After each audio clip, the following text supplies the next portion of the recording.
देखिए, लखनऊ से खबर है। इत्र कारोबारी पीयूष जैन के खिलाफ मनी लॉन्ड्रिंग का केस बताया जा रहा है। ईडी ने पीयूष जैन के खिलाफ केस दर्ज कर लिया है।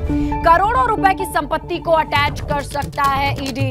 छापेमारी में पीयूष के घर से मिले थे 197 करोड़ रुपए, 23 किलो विदेशी सोना, और ऐसे में ईडी ने मनी लॉन्ड्रिंग का केस दर्ज कर लिया है और अब संपत्तियों को अटैच किया जा सकता है। चलिए, ज्यादा जानकारी के लिए हमारे सहयोगी विवेक इस वक्त फोन लाइन पर मौजूद है। विवेक, इतना बड़ा कैश, इतना बड़ा मामला, अब ईडी ने अटैच करने की कार्रवाई कब से शुरू करनी है, क्या डिटेल्स आ रही हैं?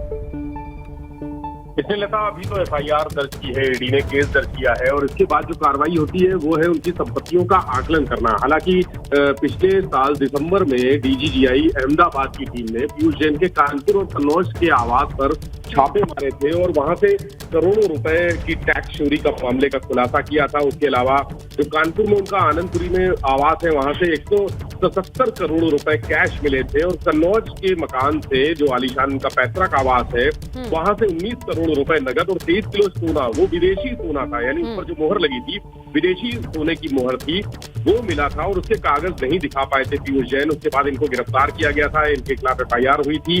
हालांकि अभी जमानत पर आ गए हैं, लेकिन करीब वहां से जो बरामद हुआ था 600 लीटर चंदन का तेल भी बरामद हुआ था। इतनी बड़ी मात्रा में तेल और तो विवेक, इतना वक्त अमूमन लगता है क्या ये नॉर्मल प्रोसीजर है कि इतने टाइम, दिसंबर का मामला, अब जाके एफआईआर और उसके बाद ये तमाम चीजें होते होते तो बहुत लंबा टाइम लगेगा?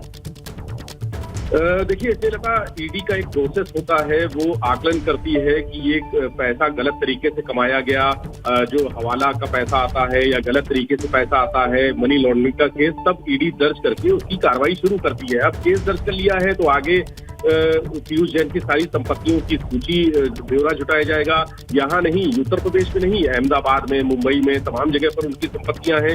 उसकी जानकारी जुटाने के बाद उसको अटैच किया जाएगा और जो आगे कार्रवाई है, यानी जो मनी लॉन्ड्रिंग के तहत जिस तरह से कार्रवाई होती है, उसके संपत्तियों को अटैच करने की, छापे मारने की, अभी यानी पहला चरण हुआ है। अब छापे मारे जाएंगे कि कहाँ कहाँ और कितना कैश हो सकता है, कितने जो तेल है, जो चंदन का तेल जिस तरह से बरामद हुआ था, या रॉ मटेरियल जो सुगंध बनाने का, चूंकि इत्र कारोबारी है तो सुगंध बनाने के तमाम केमिकल उनके पास रहते हैं जिनकी कीमत करोड़ों रुपए की होती है। तो ये छापेमारी करके सारा जो केमिकल है उसके कागज देखे जाएंगे, क्योंकि ये लिखा पढ़ी में लिए हैं या नहीं लिए हैं, उन्होंने फर्जी तरीके से लिए हैं, क्योंकि बहुत सारा स्टॉक ऐसा होता है जो ऑन पेपर्स नहीं होता है। तो ये एक लंबा प्रोसेस है। छापेमारी में जो बरामद होंगी चीजें, उनकी कागजी कार्रवाई की जाएगी, देखे जाएंगे कागज, और उसके बाद उनकी संपत्तियों को अटैच करने की कार्रवाई होगी। यानी शुरुआत हो चुकी है, अब ये एक प्रक्रिया है जो धीरे धीरे चलेगी। लेकिन छापे मारने की जो जानकारी मिल रही है वो इसी हफ्ते पीयूष जैन के आवासों पर, कन्नौज में,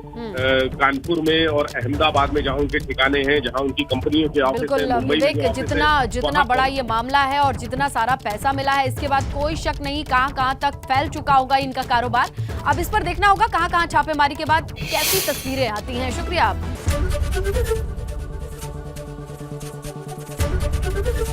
एबीपी गंगा, खबर आपकी, जुबान आपकी।